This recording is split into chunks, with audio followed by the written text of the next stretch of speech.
নবী মুসা আলাইহিস সালাম, কোরআন আপনি খুলবেন ৪৪টা জায়গায় ৫৩২টা আয়াত আছে। সুবহানাল্লাহ, ৪৪টা জায়গার ৫৩২টা আয়াতে আল্লাহ রাব্বুল আলামিন মুসা ফিরআউন মুসা ফিরআউন মুসা ফিরআউন আমাদেরকে বলেছে। কোরআন কাদের জন্য? আচ্ছা, আমাদেরকে এই ঘটনাটা বারবার বলার কি কারণ? আল্লাহ পাক কেন এতবার করে মুসা আলাইহিস সালাম আর ফিরআউনের ঘটনা আমাদেরকে বলছেন? কারণ কি? আমাদের উম্মার সাথে তার কি সম্পর্ক? সম্পর্ক হচ্ছে নবী সাল্লাল্লাহু আলাইহি ওয়াসাল্লামের সোনালী যুগ যেটা, সেটা চলে যাওয়ার পরে এই ফিতনার যুগে সারা বিশ্ব জুড়ে নতুন নতুন ফেরাউনদের উদ্ভব হবে ইনশাআল্লাহ। হয়েছে কি হয় নাই?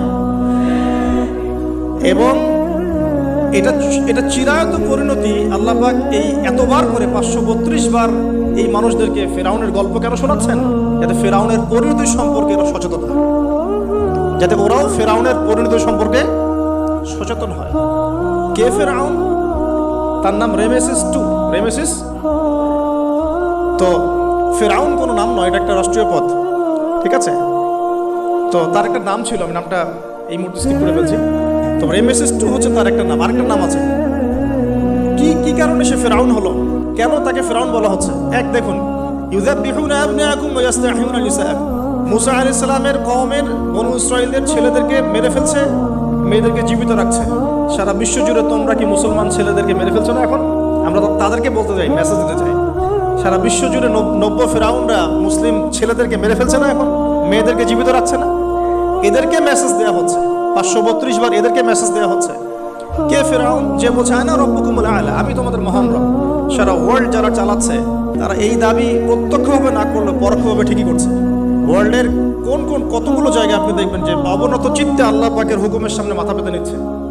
কয়টা জায়গায় আল্লাহ পাকের সুপ্রিম লসগুলোকে এস্টাবলিশ করা হচ্ছে। তার এটাকে ইনডাইরেক্টলি আপনি চ্যালেঞ্জ করছেন, আল্লাহ পাকের কিতাবকে আপনি ইনডাইরেক্টলি চ্যালেঞ্জ করছেন। এবং এটা আপনি সরাসরি না বললেও, যে আমি মহান রব নই, এ কথা সরাসরি না বললেও আপনার কাজে এটা প্রমাণ করছেন। আল্লাহ পাকের সমস্ত আহকাম, হুকুম, ইসলামিক বিধানগুলোকে উঠিয়ে দিয়ে জাহেলিয়াত প্রতিষ্ঠা করছেন, শিক্ষা ক্ষেত্রে, সাংস্কৃতিক ক্ষেত্রে, অর্থনৈতিক ক্ষেত্রে, ইভেন পলিটিক্যাল ক্ষেত্রে। তাহলে এটা কি ফেরাউনের আচরণ নয়? এটা কি ফেরাউনের আচরণ নয়? ফেরাউন কাকে বলে? ফেরাউনের ডেফিনেশন কি আসলে? তাকে একটার পর একটা নিদর্শন দেখানো হয়েছে। নয়টা নিদর্শন, 9টা দেখানো হয়েছে। আপনি সূরা তাহা পড়ুন, কাসাস পড়ুন, পাবেন 9টা নিদর্শন। এতগুলো নিদর্শন আয়াত দেখার পরেও ফেরাউন ঈমান নিয়ে আসে নাই। তো এখন সারা ওয়ার্ল্ডে যারা আছে, বড় বড় ফেরাউন, নমরুদ, আজার, এদের সামনে নিদর্শনের অভাব আছে? এরপরেও কি তারা ইসলাম কবুল করছে, আত্মসমর্পণ করছে? ইসলামের উপর এত আগ্রাসন, এত ম্যাসাকার্ড অবস্থার পরেও ইসলামকে দিন দিন কমছে না বাড়ছে? নিদর্শন মুসলিমদের উপর এত সাংস্কৃতিক আগ্রাসন, শিক্ষাক্ষেত্রে আগ্রাসন, অর্থনৈতিক আগ্রাসন, পলিটিক্যাল আগ্রাসন, এরপরেও কি মুসলিমরা কমেছে না বেড়েছে? নিদর্শন। সারা বিশ্বে পর্দা কত কথা, তারপরে পশ্চিমারাই এখন পর্দা করছে। নিদর্শন, ওরাই এখন পর্দা দিকে আসছে। প্রতিটা জায়গায় আপনি দেখুন, শিক্ষা থেকে উঠাই দিচ্ছেন ইসলাম, কিন্তু তারপরেও মানুষ মাদ্রাসা থেকে আসছে, তারপরেও দিন দিন মানুষ কোরআন শিখছে, তারপরেও দিন দিন মানুষ হাদিস শিখছে। আমরা সংস্কৃতির নামে নগ্নতা, বেহায়াপনা ছড়িয়ে দিচ্ছি, তারপরেও দেখুন দিন দিন মানুষ আবার আল্লাহর দিকে ফিরে আসছে। যুব সমাজকে নাস্তিক বানানোর জন্য কত কি না করলাম আমরা, কত কি যে করলাম যুবকদেরকে নাস্তিক বানানোর জন্য, কিন্তু তারপরেও ইয়াংদের একটা বড় অংশ দিন দিন ইসলামের দিকে ফিরে আসছে। আলহামদুলিল্লাহ। দেখুন, এখনো কিন্তু ফেরাউনদের সামনে নিদর্শন যাচ্ছে। সবচেয়ে বড় কথা, তারা আল্লাহ পাকের অথরিটি, আমরা সভরেন্টি বলি যেটাকে, এইটা দাবি করেছিল ফেরাউন। এখন সেই সভরেন্টি দাবি করছি আমরা বড় বড় সংস্থাগুলোর মধ্য দিয়ে। আপনি আমাকে সরাসরি জিজ্ঞাসা করলে আমি বলবো ইউনাইটেড নেশনস একটা ফেরাউন, অফকোর্স ফেরাউন। কারণ সে সারা ওয়ার্ল্ডকে আল্লাহ পাকের হুকুম আহকাম থেকে বের করে মানুষের হুকুম আহকামের দিকে নিয়ে গেছে। সিম্পল। এখন আশুরার সাথে এগুলোর কি সম্পর্ক? এবার এই বিষয়টা দেখুন, একটু খেয়াল করুন, একটু মনোযোগ দিন। নবী মুসা আলাইহিস সালামকে আল্লাহ রাব্বুল আলামিন জন্ম দিয়েছেন কোন বছর জানেন? যেই বছর ওই সন্তান জন্মটা স্থগিত ছিল, মানে 1 বছর তারা সন্তান জবাই করা। জ্যোতিষীরা বলেছিল একজন আসবে তোমার সিংহাসন কেড়ে নিবে। মুসা আলাইহিস সালামের নাম উল্লেখ করা হয় নাই। ফেরাউন খুব সতর্ক, এরপর থেকে যে বাচ্চাই জন্ম নেয় হত্যা করা হয়। সুবহানাল্লাহ। এখন সারা বিশ্বে বাচ্চাদেরকে হত্যা করা হচ্ছে না? আপনি ইয়েমেনের দিকে তাকান, সিরিয়ার দিকে তাকান, লেবানন, জর্ডান দেখেন, প্যালেস্টাইনের দিকে তাকান, কতগুলো বাচ্চা, নিরীহ বাচ্চাদেরকে এত মারার পরেও আলহামদুলিল্লাহ আল্লাহ পাক ওইখানকার মাদের গর্ভে যমজ সন্তান দান করেন। দেখবেন পৃথিবীর সবচেয়ে বেশি যমজ সন্তান হয় ছেলে সন্তান প্যালেস্টাইনে। সুবহান আল্লাহ পাকে দেখেন, মুসা আলাইহিস সালামকে আল্লাহ পাক জন্ম দিয়েছেন পরের বছর, মানে যে বছর জবাই করা চলছে তার পরের বছর মুসা আলাইহিস সালাম জন্ম নিয়েছেন। এবার তার মা তো ভীত সন্তুষ্ট, কি করবেন, কিভাবে হবে, ফেরাউন জানতে পারলে তো মেরে ফেলা হবে। এখন আল্লাহ পাক তাকে ওহী করলেন। এই ওহীটা নবুয়ত না, কিন্তু মনের মধ্যে ইলহাম। এটা কি বলি? ইলহাম। তুমি তোমার সন্তানকে ভাসিয়ে দাও। কোথায় ভাসাবে? কোন মা পারবে বলেন তো? মারা কেটে পারবে? ও মুসা আলাইহিস সালামের মায়ের কলবটা কেঁদে উঠলো। আল্লাহ পাক বলছেন, আমি যদি তার কলবকে দৃঢ় না রাখতাম সেই কাজ করতে পারতো না। সুবহানাল্লাহ। তার অন্তরকে দৃঢ় কে রাখে? আল্লাহ। আমরা সেই আল্লাহর কাছে অন্তরের কলবের দৃঢ়তা কামনা করি। এই জায়গা থেকে একটু মনোযোগ দিয়ে বুঝতে হবে, আস্তে আস্তে শেষ করে দিব। এবার আল্লাহ রাব্বুল আলামিনের শান এবং তার পরিকল্পনা দেখুন। আল্লাহ পাক মুসা আলাইহিস সালামের চেহারার মধ্যে মোহাব্বত, ভালোবাসা দিয়ে দিয়েছেন। সুবহানাল্লাহ। অনেক মানুষ আছে না, বাচ্চা দেখলে মহব্বত জাগে, ভালো লাগে, খুব আদর করতে ইচ্ছা করে। ফেরাউনের ঘরে সন্তান নাই, তার স্ত্রী পানির ঘাটে, বাচ্চা চলে আসলো। বাচ্চা দেখে সে বলছে, মাশাআল্লাহ, এত চমৎকার একটা সন্তান, ফুটফুটে বাচ্চা। ফেরাউনের কাছে নিয়ে গিয়ে বলছে, একে রেখে দেই, লা তাকতুলু, তাকে হত্যা করো না, আসা ইয়ানফা'না আও নাত্তাখিযাহু ওয়ালাদা, তাকে আমরা রেখে দেই, হয়তো সে উপকারে আসবে, অথবা কোনো আমরা তাকে সন্তান হিসেবে গ্রহণ করতে পারি। তো ফেরাউন কিন্তু খুব সতর্ক ছিল। তারপরে আল্লাহ পাক তারই ঘরে মুসা আলাইহিস সালামকে বড় করলেন। সুবহানাল্লাহ। আর মুসা আলাইহিস সালাম ফেরাউনের স্ত্রী দুধও পান করছে না। তখন মুসা আলাইহিস সালামের একজন বোন আছে, সে গিয়ে তাদেরকে খবর দিল যে, আমরা কি তোমাদেরকে হাল আদুল্লুকুম আলা মান ইয়াকফুলু, এমন একজনের কথা বলবো যে মুসাকে দুধ পান করাবে, এই বাচ্চাকে দুধ পান করাবে। আল্লাহ পাকের কি কৌশল! আল্লাহ পাক ওই মায়ের কোলেই আবার মুসা আলাইহিস সালামকে ফিরিয়ে দিলেন। এদিকে মায়ের দুধ খাচ্ছে, ফেরাউনের ঘরে বড় হচ্ছে, আবার ফেরাউন একটা বড় অঙ্কের হাদিয়া তার মাকে দিচ্ছে দুধ পান করানোর জন্য। সুবহানাল্লাহ। আল্লাহ পাকের পরিকল্পনা দেখেন। আমি আসলে বুঝাতে পারছি না ভাই, আমার ল্যাঙ্গুয়েজের প্রবলেমের কারণে মাফ করবেন। অনেক তথ্য মাথায় থাকলে কথা বলা টাফ হয়ে যায়।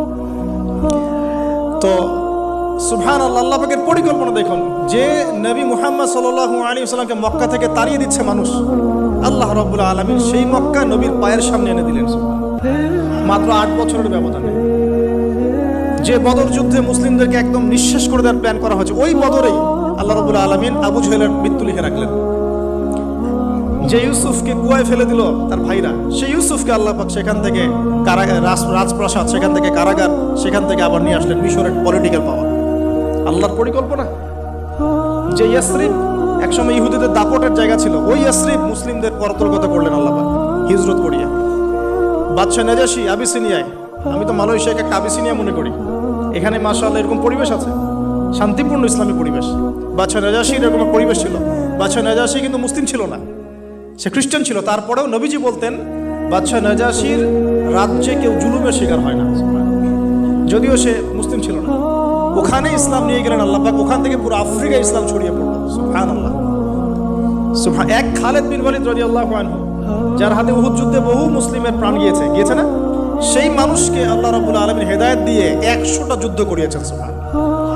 আল্লাহ পাকের পরিকল্পনা আমরা বুঝতে পারবো না, আল্লাহ পাকের পরিকল্পনা আমরা বুঝতে পারবো না। ওয়া মাকারুল্লাহ, তারা কৌশল করে, আল্লাহ পাকও পরিকল্পনা করে। দেখেন, এই যে প্যালেস্টাইন নিয়ে এত সমস্যা করছে না, আল্লাহ পাকের কি পরিকল্পনা! সুবহানাল্লাহ। আল্লাহ পাক সমস্ত জিউসদেরকে ওইখানে একত্রিত করেছেন। কেন জানেন? কেন জানেন? আল্লাহ পাক এই যে 1914 থেকে নিয়ে 2023 এই যে সালগুলো চলছে, 100 বছর, লাস্ট 100 বছরে সারা ওয়ার্ল্ডের জিউসদেরকে ওখানে একত্রিত কেন করেছেন জানেন?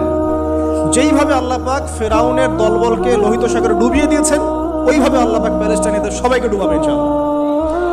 এটাও আল্লাহ পাকের একটা বড় পরিকল্পনা। এটা ওরা বুঝতে পারছে না, কিন্তু সময় সাক্ষী দেবে ইনশাআল্লাহ। দেখে নিন, আমরা 100% হলফ করে বলতে পারি এটা হবেই ইনশাআল্লাহ। এই কারণেই লাস্ট এই যে অটোম্যানদের ডিফিটের পর থেকে নিয়ে 1970 থেকে নিয়ে যে first world war, second world war করতে করতে সব জায়গা থেকে জিউসদেরকে একত্রিত করেছে, বিকজ অফ লাস্ট একটা সর্বশেষ একটা ম্যাসাকার আল্লাহ পাক করবেন ইনশাআল্লাহ। কার হাতে? ঈসা আলাইহিস সালামের হাতে। আমাদের উম্মতের মধ্যে কে নেতৃত্ব দিবেন? ইমামুল মাহদি, যার নাম হবেন মুহাম্মদ। তার নাম কি? মুহাম্মদ। তার বাবার নাম আব্দুল্লাহ, তার মায়ের নাম হবে আমিনা। এটাও ক্লোজিং টাইম। এখন আসুন আল্লাহ পাকের কি পরিকল্পনা। যৌবনকালটা আল্লাহ পাক মুসা আলাইহিস সালামকে ফিরআউনের ঘরেই কাটালেন এবং আল্লাহ পাক মুসা আলাইহিস সালামকে দুটো গুণাবলী দিয়ে বড় করলেন। দুটো গুণাবলী মনে রাখবেন। এক হচ্ছে কওয়ী, তিনি শক্তিশালী ছিলেন, ফিজিক্যালি অনেক শক্তিশালী ছিলেন। আমিন মানে বিশ্বস্ত ছিলেন, কওয়ীউল আমিন। মনে থাকবে ইনশাআল্লাহ। আমরাও আল্লাহর কাছে দোয়া করি আল্লাহ আমাদেরকে কওয়ী বানিয়ে দিন এবং আমিন বানিয়ে দিন। আমিন। এবার যৌবনে উপনীত হয়েছেন, টকবকা রক্ত, বাইরে বের হয়েছেন। বাইরে বের হয়ে দেখছেন যে দুজন ব্যক্তি লড়াই করছে, ইয়াক্তাতুলান রাজুলান ইয়াক্তাতুলান, দুজন ব্যক্তি মারামারি করছে। একজন মিন শিয়াতি, তার বনু ইসরাইল কওমের মধ্যে, আরেকজন হচ্ছে আদুউই, তার শত্রুর মধ্যে। তো মুসা আলাইহিস সালাম গিয়ে সাহায্য করতে চাইলেন তার কম। আমরা বলি না দেশি ভাই সাপোর্ট, ঠিক তাই না? আচ্ছা, তো মুসা আলাইহিস সালাম গিয়ে সাপোর্ট দিতে গিয়ে শুনেন, ফাওয়াকাযাহু মুসা ফাকাদা আলাইহি, মুসা আলাইহিস সালাম মাত্র একটা ঘুষি দিয়েছেন, এক ঘুষিতেই ওই ব্যক্তি ডেড, স্পট ডেড। এই যে আমি গত একটা লেকচারে বলেছিলাম চাইনিজ কন্টিনেন্টে যে মার্শাল আর্টসগুলো গড়ে উঠেছে এই কোরআন থেকে গড়ে উঠেছে। তার আগে আমাদের সভ্যতা ছিল, সংস্কৃতি ছিল, ঠিক আছে। এক ঘুষিতে মানুষ মারা যায়, এটা কোরআন বলেছে। এক ঘুষিতে মানুষ মারা যায়, এটা কোরআন বলেছে। ওরা এখন রিসার্চ করে বের করে যে 6টা-7টা স্পট আছে মানুষের দেহে, এক ঘুষিতে মানুষ মারা যেতে পারে। কোরআনকে আমরা মূল্যায়ন করি না, কিন্তু কোরআনকে সারা দুনিয়ার অমুসলিমরা মূল্যায়ন করে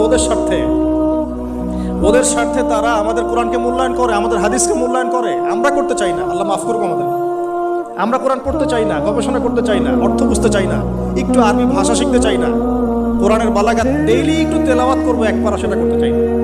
আল্লাহ পাক আমাদেরকে মাফ করুন এবং কোরআন বলা বানিয়ে দিন। আমি কথাগুলো বলার উদ্দেশ্য আপনাদেরকে আঘাত করা নয়, আমি জাস্ট আপনাদের কলবে একটু ধাক্কা দেওয়ার চেষ্টা করছি যাতে করে আপনারা সবাই কোরআন তেলাওয়াত করেন ডেইলি এক পারা করে। আল্লাহ কবুল করুন। এবার আসুন দেখুন এবার কি হলো। এটা ইন্টেনশনালি ছিল না, আনইনটেনশনালি মুসা আলাইহিস সালাম এখন কিন্তু মানে হত্যার অপরাধী হয়ে গেছে, তাই না?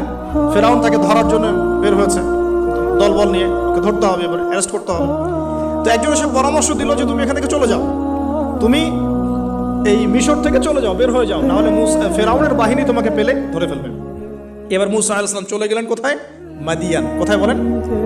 অনেক দূরে মাদিয়ান। মাদিয়ানে গিয়ে তার না আছে কোনো শেল্টার, না গার্ডিয়ান, না কোনো খাবার, না পানি, কিছুই নেই। ঠিক নবী সাল্লাল্লাহু আলাইহি ওয়াসাল্লামের সাহাবীরা হিজরত করেছেন আবিসিনিয়ায়, নবীজি হিজরত করেছেন একবার তায়েফে, ওখানে মার খেয়ে চলে আসতে হয়েছে না, মনে আছে? তায়েফের 3টা গোত্র ছিল, আব্দে ইয়ালাইল, আব্দে মাসউদ, হাবিব বিন আমর, এই 3 গোত্রের নেতা ছিল। এরা নবী সাল্লাল্লাহু আলাইহি ওয়াসাল্লামকে ছোট ছোট বাচ্চাদেরকে দিয়ে পিটিয়েছিল, নাউযুবিল্লাহ। তারপরে নবীজি বদদোয়া করেন নাই, ওখান থেকে চলে আসছেন মক্কায়। আমি গুছিয়ে বলছি শর্ট করে। তো এভাবে মুসা আলাইহিস সালামকেও হিজরত করতে হয়েছে। দেখেন আবার নবীজিকে হিজরত করতে হচ্ছে মদিনায়। তার মানে হিজরা বিষয়টা ইসলামের সাথে সম্পৃক্ত। পরিবেশ পরিস্থিতি অনুকূলে না থাকলে, যেখানে ভালো পরিবেশ সেখানে গিয়ে মানুষ থাকতে হবে। আলহামদুলিল্লাহ এখানে ভালো পরিবেশ আছে, আপনারা ভালো পরিবেশ পেয়েছেন। কিন্তু যারা চ্যালেঞ্জ গ্রহণ করে সমাজের জাহেলিয়াতগুলোকে সরানোর চেষ্টা করবে, সংস্কারের চেষ্টা করবে, তারা আল্লাহর কাছে অনেক বেশি পছন্দের। তার মানে প্রথম ফাইট আমাদেরকে করতে হবে। করতে করতে গিয়ে এক পর্যায়ে যদি দেখি যে না আর পারছি না, তখন কি? হিজরা। এটা মাথায় রাখতে হয়। এখন নবী সাল্লাল্লাহু আলাইহি ওয়াসাল্লামকেও করতে হচ্ছে। মুসা আলাইহিস সালাম চলে গেলেন মিশর থেকে কোথায় বলেন? মাদিয়ানে। তখন আরেকজন নবী ছিলেন, তার নাম কি? শুআয়ব। মাশাআল্লাহ, শুআয়ব আলাইহিস সালাম। শুআয়ব আলাইহিস সালাম সম্পর্কে আল্লাহ পাক বলেছেন তিনি অত্যন্ত চমৎকার বাগ্মী ছিলেন। মানে তিনি নবীদের মধ্যে অনেক সুন্দর করে কথা বলতে পারতেন। সুবহানাল্লাহ, সুবহানাল্লাহ। তো শুআয়ব আলাইহিস সালামের কওমের নাম কওমে মাদিয়ান। বলে রাখি এই কওমে মাদিয়ানকে আল্লাহ রাব্বুল আলামিন ধ্বংস করেছেন সর্বপ্রথম ভূমিকম্প দিয়ে। কি দিয়ে? পৃথিবীতে সর্বপ্রথম যে জাতিকে ভূমিকম্প দিয়ে ধ্বংস করা হয়েছে তার নাম কওমে মাদিয়ান। কেন ধ্বংস করা হয়েছে? মাপে কম দিত। কি করতো? যেটা এখনকার ওয়ার্ল্ডের ইকোনমিক সুন্নাহ। নাউযুবিল্লাহ। মানুষকে ঠকানো এখনকার ওয়ার্ল্ডের ইকোনমিক সুন্নাহ। এবং এই মানুষকে ঠকানোর জন্য ইকোনমিক সেকশনে রিবা চালু করা হয়েছে। রিবা, সব জায়গায় রিবা, এভরি সিঙ্গল সেক্টর, যেটা under the foundation of world bank আর IMF। রিবা আছে কি নাই? আর আমরা তো রিবাটাকে এখন মনেও করি না যে মায়ের সাথে জেনা করছি, মায়ের সাথে জেনা করছি। এটাই তো হাদিসের কথা। রিবার 70 শাখা আছে পাপের, 73 শাখা আছে পাপের, সর্বনিম্ন শাখা মায়ের সাথে জেনা করানো। তো এটা ইকোনমিক সুন্নাহ হয়ে গেছে না এখন, মানুষকে ঠকানো, মাপে কম দেওয়া, রিবা। আর আমরা তো মাশাআল্লাহ ঘুষ ছাড়া কিছু হয় না। দুর্নীতি ছাড়া হয় না, টেবিল পাসই হচ্ছে না। আল্লাহ মাফ করুক আমাদেরকে। তবে এগুলা আমাদের ইবাদতকে নষ্ট করে ফেলছে, কারণ হারাম রিজিক থাকলে ইবাদত দোয়া কবুল হয় না। আল্লাহ পাক আমাদেরকে হালাল খাওয়ার তৌফিক দান করুন। এখন প্রিয় ভাইরা, ওখানে গিয়ে কিচ্ছু নাই, নিঃস্ব অবস্থায় কি দোয়া করতে পারেন একজন মানুষ, এই দোয়াটা শিখে নেন, ইনশাআল্লাহ আপনার জীবনের সমস্ত সংকট কেটে যাবে ইনশাআল্লাহ। আমি নিজেও এই দোয়াটা বেশি বেশি করার চেষ্টা করি। দোয়াটা হচ্ছে, মুসা আলাইহিস সালাম একটা গাছের নিচে হেলান দিয়ে বসলেন, বসে দেখলেন দুজন মেয়ে দাঁড়িয়ে আছে দূরে, পানি নিতে পারছে না, লোকজন পানি নিয়ে যাচ্ছে, ওরা দাঁড়িয়ে আছে বেচারি। মুসা আলাইহিস সালাম গিয়ে বললেন, কি সমস্যা আপনাদের? এটা নিয়ে আপনারা আবার মেয়েদের সাথে কথা বলার চেষ্টা করেন, ঠিক আছে? তো মাহারাম গায়রা মাহারাম মেনে চলে। তারা বললো যে আমাদের বাবা অনেক বৃদ্ধ মানুষ, আমরা পানি নিতে পারি না যতক্ষণ না আমাদের কম পানি নিয়ে চলে যায়। মুসা আলাইহিস সালাম একটু বললাম না, ফিজিক্যালি খুব স্ট্রং ছিলেন, থাকে না বডি বিল্ডার, সামনে গিয়ে কথা বলে সরব পানি নিতে দাও, তখন মানুষ একটু মূল্যায়ন করে না। তো মুসা আলাইহিস সালাম এভাবে পানি নিয়ে দিলেন এবং বাছুরদেরকে পানি পান করালেন, করিয়ে গাছের নিচে এসে বসে আছেন। বসে বসে তিনি দোয়া করছেন, এই যে দোয়াটা তিনি দোয়া করছেন, রব্বি, একটা নেক কাজ করলেন না, মানুষের উপকার করলেন, নেক কাজ করে এসে গাছের নিচে বসে দোয়া করছেন, আল্লাহ এখানে তো আমার খাবার পানি বাসস্থান কিছুই নাই, আমি কি করব?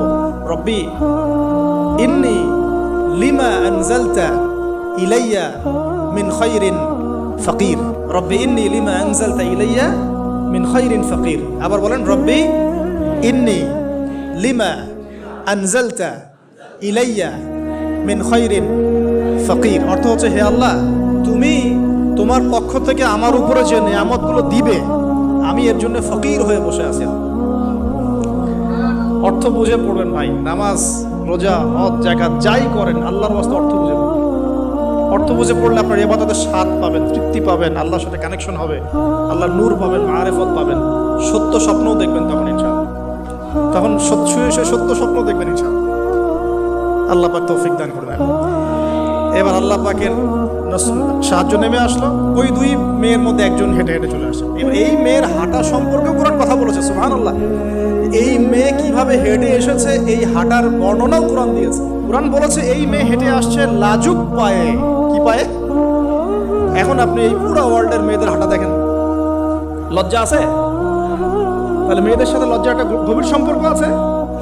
এই মেয়ের প্রশংসা আল্লাহ পাক কোরআনে করলেন, লাজুক পায়ে, লাজুক ভঙ্গিতে, অবনত নয়নে সে হেঁটে আসে। এখন আপনি কেলে যান, গোটুকে আপনাদের টুইন টাওয়ারে যান, দেখেন সবার হাঁটা চলা দেখেন। হায়া লজ্জার কোনো বালাই আছে এখানে? আমি গত লেকচারে বলেছিলাম যে আদম আলাইহিস সালাম এবং হাওয়া আলাইহিস সালাম, ইবলিস তাদের সাথে প্রথম যে আচরণ করেছে ওই ফল খাওয়ানোর পরে, সেটা কি?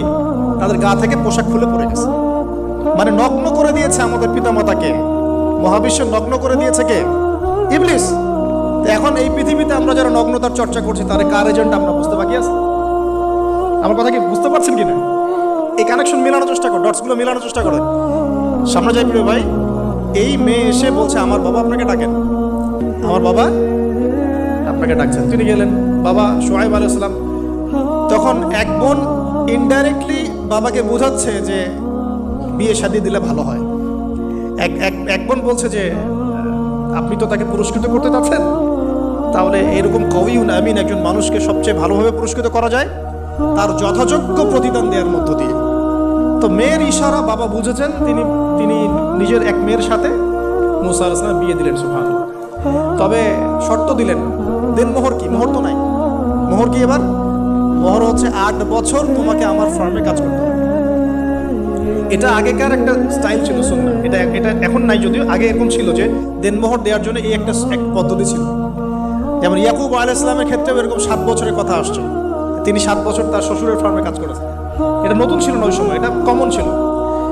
এখন যেমন আমাদের দেশে কমন 10 লাখ টাকা মোহর হবে, 10,000 টাকা দিব, বাকিটা সব বাকি, তাই না? এরকম আর কি কমন কিছু বিষয় থাকে আর কি। আস্তাগফিরুল্লাহ, মাফ করুন। বলবে বাসরাতে, বলবে আমাকে মাফ করে দাও। শুরুতেই নিজের গায়রতহীনতার পরিচয় দিল। আবার এদিকে শ্বশুরের কাছে মাশাআল্লাহ মোটা অঙ্কের ডোনেশন নিতে চাচ্ছে, যৌতুক। বিয়ে আমাদের ওখানে মাশাআল্লাহ মানে কেনা বেচা, মেয়ে বিক্রি করতেছে আর ছেলে কিনতেছে। এবার 8 বছর পূর্ণ করা হলো, তিনি আরো 2 বছর 10 বছর পূর্ণ করলেন। এই 10 বছরে মুসা আলাইহিস সালাম নববী পরিবেশ পেলেন, অভিভাবক পেলেন, স্ত্রী পেলেন, প্রেমময়ী সন্তান ইত্যাদি সবকিছু। এবার আল্লাহ রাব্বুল আলামিন তাকে মিশরের দিকে যাওয়ার যে সময় তো এখন হয়ে গেছে, 10 বছর হয়েছে, মিশরে যেতে হবে। যাওয়ার পথে স্ত্রীর প্রসব বেদনা উঠেছে। তখন মুসা আলাইহিস সালাম আগুন খুঁজছেন। আগুন কি খুঁজছেন ভাই? আগুন খুঁজতে খুঁজতে খুঁজতে খুঁজতে তুর পাহাড়ের ওখানে গিয়ে দেখছেন যে আগুন গাছে জ্বলছে, সবুজ পাতার উপরে আগুন। তিনি অবাক। এই সময় আওয়াজ আসলো, বিসমিল্লাহির রহমানির রহিম, ইন্নী আনা রাব্বুক ফাখলা'না আলাইক ইন্নাকা বিল ওয়াদিল মুকদ্দাস তুয়া। মুসা, ইন্নানি আনা আল্লাহ লা ইলাহা ইল্লা আনা ফা'বুদনি ওয়া আকিমিস সালাতা লিযিকরি। মানে এখানে অনেকগুলো কথা আছে, সূরা তাহার মধ্যে আছে। আওয়াজ চতুর্দিক থেকে ভেসে আসলো। মহান আল্লাহ রব্বুল আলামিন তার শান অনুযায়ী, তার ইজ্জত অনুযায়ী তিনি যেভাবে কথা বলেন সেভাবে মুসা আলাইহিস সালামের সাথে কথা বললেন। আল্লাহু আকবার। বললেন, ইয়া মুসা, হে মুসা, ইন্নানি আনা আল্লাহ, নিশ্চয় আমি আল্লাহ, লা ইলাহা ইল্লা আনা, আমি ছাড়া কোনো ইলাহ নাই, ফা'বুদনি, তুমি আমার ইবাদত করো, ওয়া আকিমিস সালাতা লিযিকরি, আমার ইবাদতের জন্য সালাত কায়েম করো, আমার জিকিরের জন্য সালাত কায়েম করো, আমার স্মরণের জন্য সালাত কায়েম করো। ফাখলা'না আলাইক, তোমার জুতা খুলে ফেলো, ইন্নাকা বিল ওয়াদিল মুকদ্দাস তুয়া, তুমি তুয়া উপত্যকায় আছো, পবিত্র তুয়া উপত্যকায় আছো। আদব শেখানো হলো। এভাবে অনেক কথোপকথন হলো। নবী মুসা আলাইহিস সালাম ভয় পেয়ে গেলেন এবং আল্লাহ পাক আরো কথা বললেন, ওয়ামা তিলকা বিয়ামিনিকা ইয়া মুসা, তোমার ডান হাতেটা কি? মুসা আলাইহিস সালাম বলছেন, ক্বালা হিয়া আসায়া তাওয়াক্কালু আলাইহা ওয়া আহুশু বিহা আলা গনামি ওয়া লিয়া ফিহা মাআরিব উখরা, এটা তো আমার লাঠি, এটা দিয়ে আমি ডালপালা পারি, আমার যে গবাদি পশু চড়াই। আল্লাহ পাক বলছেন যে ছুঁড়ে মারো, আলকিহা ইয়া মুসা, ছুঁড়ে মারো। ফালকাহা, ছুঁড়ে মারলেন, ফাইদা হিয়া হাইয়াতুন তাসআ, এবং এটা ছোটাছুটি শুরু করলো, বড় একটা সাপ হয়ে গেল। সুবহানাল্লাহ। এগুলো কোনো গাল গল্প নয়, এগুলো আল্লাহ রাব্বুল আলামিনের মুজিজা, মুজিজাতুল কুবরা, এটা বড় মুজিজা। তিনি পিছনের দিকে দৌড়ানো শুরু করলেন সাপ দেখে, খাইফা ইয়াতারাক্কাব, মানে ভয়ে দৌড়ানো শুরু করলেন। আল্লাহ পাক বলছেন, লা ইয়াখাফু লাদাইনাল মুরসালিন, আমার কাছে রাসূলগণ ভয় পায় না, তুমি ভয় পেও না, তুমি ওটাকে ধরো পিছন থেকে, সেটা আবার লাঠি হয়ে যাবে। পিছন থেকে হাত দেওয়া হলো, লাঠি হয়ে গেল। সুবহানাল্লাহ। এবার বলছে যে তুমি তোমার বগলের নিচে হাত ঢুকাও। মুসা আলাইহিস সালাম বগলে হাত ঢুকালেন, বের করলেন, হাত থেকে টর্চ লাইটের মতো আলো বের হওয়া শুরু। এটা দ্বিতীয় নিদর্শন। কেন দেয়া হলো নিদর্শন? এবার আল্লাহ পাক তার দায়িত্ব তাকে বলছেন, তোমাকে নিদর্শনগুলো কেন দিলাম, তোমাকে মনোনীত কেন করলাম, কেন তোমাকে মনোনীত করলাম? মুসা, তোমার কাজটা কি? তোমার কাজ এখন এটা, ইযহাব ইলা ফিরআউনা ইন্নাহু তাগা, তুমি ফিরআউনের কাছে যাও। ফিরআউন সীমা লঙ্ঘন করেছে, মনে আছে ফিরআউনের কথা? সীমা লঙ্ঘন করেছে। তখন মুসা আলাইহিস সালাম তার অপারগতা প্রকাশ করছেন এভাবে। তিনি বলছেন, আল্লাহ, আমার তো জিহ্বায় জড়তা আছে, আর আমি তো ওখানে এক ব্যক্তি, আমার খুনের অভিযোগ আমার কাঁধে, আমি এখন কিভাবে কি করবো আল্লাহ? তখন আল্লাহ রাব্বুল আলামিন বলছেন, এই দোয়াটা করো। কোন দোয়া? মুসা আলাইহিস সালাম বললেন, রব্বি ইশরাহ লি সাদরি, হে আল্লাহ, আমার বক্ষ প্রশস্ত করো, ওয়াসসির লি আমরি, আমার কাজকে সহজ করে দাও, ওয়াহলিল উকদাতাম মিন লিসানি, আমার জিহ্বার সমস্ত জড়তা দূর করে দাও, ইয়াফকাহু কাওলি, যাতে মানুষ আমার কথা বুঝতে পারে। আর আমার সাথে আমার পরিবারের মধ্যে থেকে ওয়াজআলনি ওয়াজিরাম মিন আহলি, আমার পরিবারের মধ্যে একজন ওজির আমাকে দাও, সাথী। হারুন আখি, আমার ভাই হারুনকে দান করো। সুবহানাল্লাহ। হারুন আলাইহিস সালামকে নবুয়ত দেওয়া হলো। দুজনকে আল্লাহ পাক এখন বলছেন, ইযহাবা ইলা ফিরআউন, তোমরা দুজন এখন ফিরআউনের কাছে যাও। ফাইন্নাহু তাগা ফাকুলা লাহু কাওলান লাইয়িনা, তবে তাকে গিয়ে কর্কশ ভাষায় কথা বলবে না, নরম স্বরে কথা বলবে। দায়ীদের এখানে সুন্নাহ, দায়ীদের জন্য শিক্ষা আছে। দায়ী আলেম যারা মুবাল্লিগ, তাদের শিক্ষা আছে। ফিরআউনের সামনে গিয়ে দাওয়াত দিলেও কিভাবে দিতে হবে? ফাকুলা লাহু কাওলান লাইয়িনা, নম্রভাবে কথা বলো। লাআল্লাহু, কেন নম্রতার সাথে? লাআল্লাহু ইয়াতাযাক্কারু আও ইয়াখশা, হয়তোবা নম্রতা প্রদর্শন করলে সে উপদেশ গ্রহণ করতে পারে, অথবা সে আল্লাহকে ভয় করতেও পারে। আল্লাহ পাক আগে থেকে জানেন সে ঈমান আনবে না, তারপরেও আমাদের আদব শিখাচ্ছেন। তারা দুজন চলে গেলেন, দাওয়াত দিলেন। ফিরআউন মশকরা করছে, ওয়ামা রব্বুকুম ইয়া মুসা, তোমাদের দুজনের রব আবার কে? হ্যাঁ, মুসা আলাইহিস সালাম বুঝাচ্ছেন, রব্বি আল্লাযী, আমার রব সেই রব যিনি জীবিতকে মৃত করেন, মৃতকে জীবিত করেন, ইত্যাদি। মানে যার হুকুম ছাড়া একটা গাছের পাতাও নড়ে না, যিনি মাটি থেকে সব উৎপন্ন করেন, বৃষ্টি বর্ষণ করেন, সব বুঝালেন।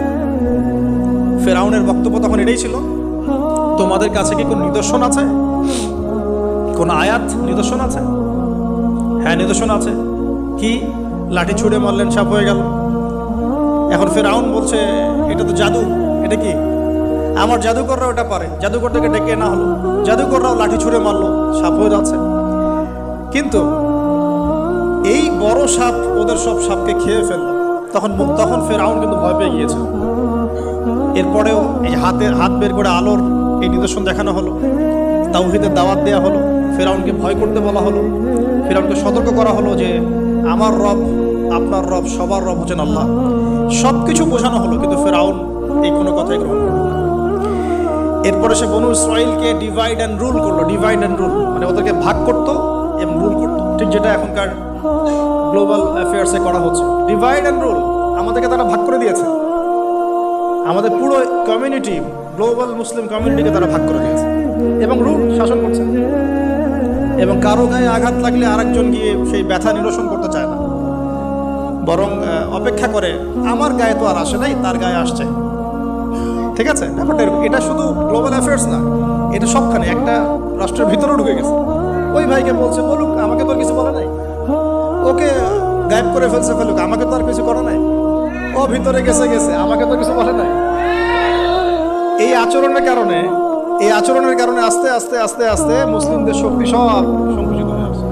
এটা নতুন কোনো বিষয় না, ফেরাউনের সুন্নতের ডিভাইড অ্যান্ড রুল, যেটা ব্রিটিশরা করে গেছে সারা ওয়ার্ল্ডে। সুবহানাল্লাহ, দেখুন সবকিছু ওরা কোরআন থেকেই নিচ্ছে মনে হচ্ছে আমার কাছে।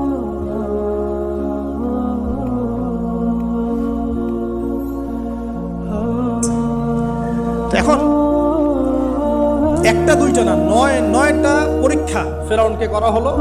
মুসা আলাইহিস সালাম যখন বলেন, দোয়া করেন, তখন গজব উঠে যায়। ফেরাউন তখন এসে বলে যে ঠিক আছে, তুমি দোয়া করো, তাহলে আমরা বনু ইসরাইলকে ছেড়ে দিব। যখনই মুসা আলাইহিস সালাম দোয়া করে, গজব উঠে যায়, সে আর বনু ইসরাইলকে ছাড়ে না। এখন এভাবে 9টা বর্ণনা আসছে। একবার আসছে পঙ্গপালের শাস্তি, একবার আসছে ব্যাঙের শাস্তি, একবার আসছে মহামারীর শাস্তি, একবার আসছে উকুনের শাস্তি, একবার রক্তের নদী। এরকম 9টা আযাব আল্লাহ পাক দিয়েছেন কাদেরকে? এই ফেরাউনের সম্বন্ধে। সর্বশেষ, আমি লম্বা করলাম না, সর্বশেষ যেটা হয়েছে, কারণ আমি কনক্লুশনে কিছু পয়েন্ট বলবো। সবশেষে যেটা হলো 20 বছর, কত বছর? প্রায় 20 বছর জুলুম করলো ফেরাউন দাওয়াত পাওয়ার পরে। প্রায় 20 বছর। দাওয়াত পাওয়ার আগের কথা তো বাদ, ইসলামের দাওয়াত পাওয়ার প্রায় 20টা বছর সে বনু ইসরাইলকে এভাবেই টর্চার করতে থাকে। 9টা নিদর্শন আসলো, কোনোটাই সে গ্রহণ করলো না। এবং সর্বশেষ তার কল ছিল যে আমি ছাড়া তোমাদের কোনো রব আছে এটা আমি জানি না। এবং সূরা নাবার মধ্যে আল্লাহ বলেছেন যে ফেরাউন বলেছিল আনা রব্বুকুমুল আ'লা, আমি তোমাদের মহান রব। নাউযুবিল্লাহ। এই ছিল ফেরাউনের শেষ স্টেটমেন্ট। এবার মুসা আলাইহিস সালাম বনু ইসরাইলকে নিয়ে চলে যাচ্ছেন মিশর থেকে। ফেরাউন দলবলে ধাওয়া করছে, সামনে সাগর আর পিছনে ফেরাউনের বাহিনী। মুসা আলাইহিস সালাম এখানে বনু ইসরাইলকে নিয়ে একটা রিম রক বলি আমরা, যেটা পাহাড়ে উঠতে সামনে যেতে না পারে, পিছনে যেতে না পারে, এরকম একটা অবস্থা। এই সময় মুসা আলাইহিস সালামের গোত্রের কিছু মানুষ বলেছিল যে ইয়া মুসা ইন্না লামুদরাকুন, হে মুসা আমরা তো ধরা পড়ে গেলাম, আমরা মনে হচ্ছে ধরা পড়ে গেলাম। এই অবস্থাতে মুসা আলাইহিস সালাম বলেছিলেন, একটু বোঝার চেষ্টা করেন, পিছনে ফেরাউনের বিশাল বাহিনী, সামনে যাওয়ার কোনো জায়গা নাই, একদম কোনো জায়গা নেই, খালি চোখে কোনো জায়গা দেখা যাচ্ছে না। ওই সময় খালি চোখে, বাহ্যিক চোখ দিয়ে কোনো উপায় দেখা যাচ্ছে না। বাহ্যিক চোখে ওই সময় কোনো উপায় দেখা যাচ্ছে না নিষ্কৃতির, নাজাতের। ঠিক এখন সারা ওয়ার্ল্ডে বাহ্যিক চোখে মুসলিমদের নাজাতের কোনো পথ দেখা যাচ্ছে না। বাহ্যিক চোখ দিয়ে কি করবে মুসলিমরা?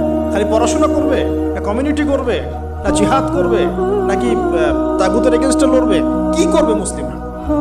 নাকি সারাদিন বসে বসে মসজিদে তাসবিহ টিপবে, নামাজি পড়বে? কি করবে মুসলিম? বাহ্যিক চোখ দিয়ে এখানেও কোনো ফয়সালা দেখা যাচ্ছে না। তখন আল্লাহ রাব্বুল আলামিন মুসা আলাইহিস সালামকে একটা পরীক্ষাও নিলেন। একজন বলছে ইন্না লামুদরাকুন, আমরা ধরা পড়ে গিয়েছি। মুসা আলাইহিস সালাম তখন বলছেন দৃঢ় চিত্তে, কাল্লা কাল্লা, কখনো না, ইন্না ইন্না রব্বি মাইয়া সাইয়াহদিন, নিশ্চয়ই আমার রব আমার সাথে আছেন, তিনি আমাকে পথ দেখাবেন। তাহলে আজকেও মুসলিমদের সারা ওয়ার্ল্ড ওয়াইড এই চেতনাই থাকা উচিত, কাল্লা, কখনো না। আল্লাহ ইন্না রব্বুনা মা'ানা, নিশ্চয়ই আমাদের রব আমাদের সাথে আছেন, তিনি আমাদেরকে পথ দেখাবেন ইনশাআল্লাহ। এই পথই আমরা চাই, ইহদিনাস সিরাতাল মুস্তাকিম, তাই না? সিরাতাল লাযিনা আন'আমতা আলাইহিম গায়রিল মাগদুবি আলাইহিম ওয়ালাদ দাল্লিন। এই বাস, যখন আপনি পুরো দমে আল্লাহর উপর তাওয়াক্কুল করে ফেলবেন, তখনই তো আল্লাহ রাব্বুল আলামিন নুসরা নেমে আসবে।